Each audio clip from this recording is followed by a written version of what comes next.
My name is Barbara Anderson. I was raised a Catholic, but I became one of Jehovah's Witnesses when I was 14 in 1954. I married a Jehovah's Witness in 1959, and a few years later we had a son. The three of us really lived a life of godly service.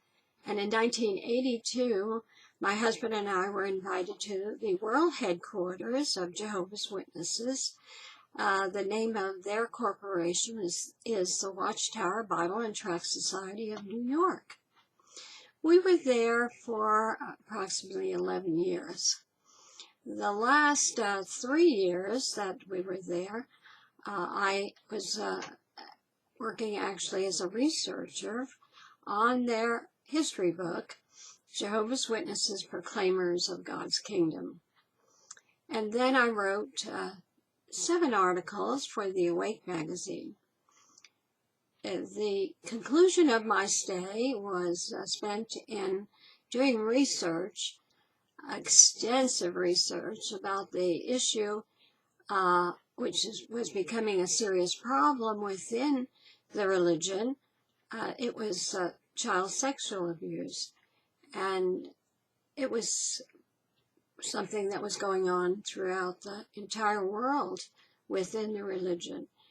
I gathered evidence of this, and it was presented to the governing body of Jehovah's Witnesses a few weeks after I left headquarters, and that was in early 1993.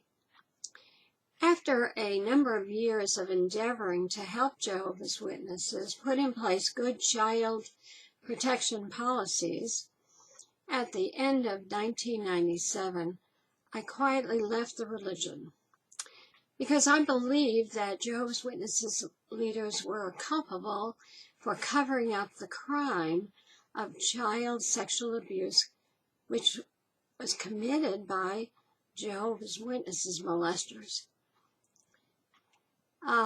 The leaders actually covered this up because they didn't report child abuse to the authorities. In addition, I knew that men who were known to have been convicted of child abuse in the past were being appointed to responsible positions in congregations all over the world. They claimed repentance, but once they were in these positions, they continued molesting. In 1999, I decided to make the world aware of the Jehovah's Witnesses leaders' irresponsible and negligent behavior, hoping that this way their governing body would change some of their policies and practices that did not protect children, but protect as pedophiles. Isn't that awful? But how would I do this? Well, I decided to break the 11th commandment, thou shalt not go public.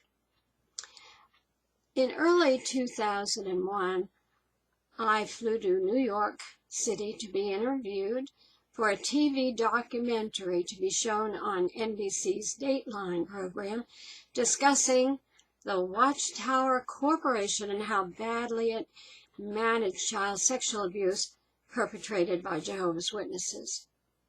The broadcast aired May 28, 2002. However, on May 19, 2002, the Watchtower disfellowshipped me for causing divisions in the organization when they learned of the date of the upcoming broadcast. My son and his family and hundreds of my witness friends then began to strictly shun me.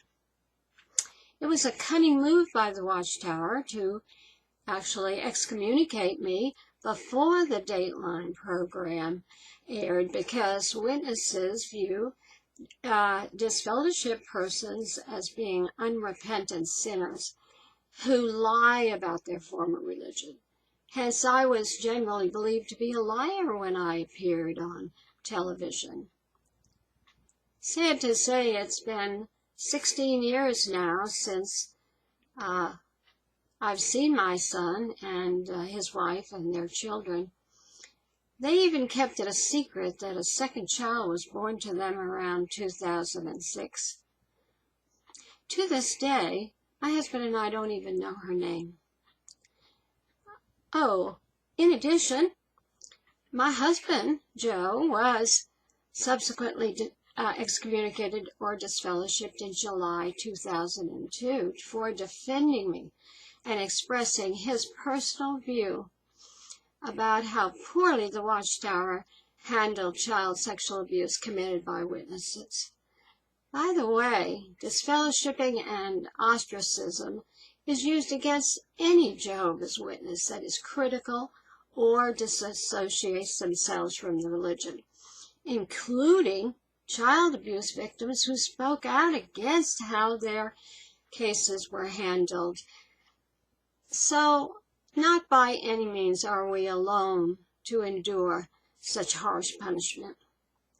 However, I've continued to give media interviews about my discoveries.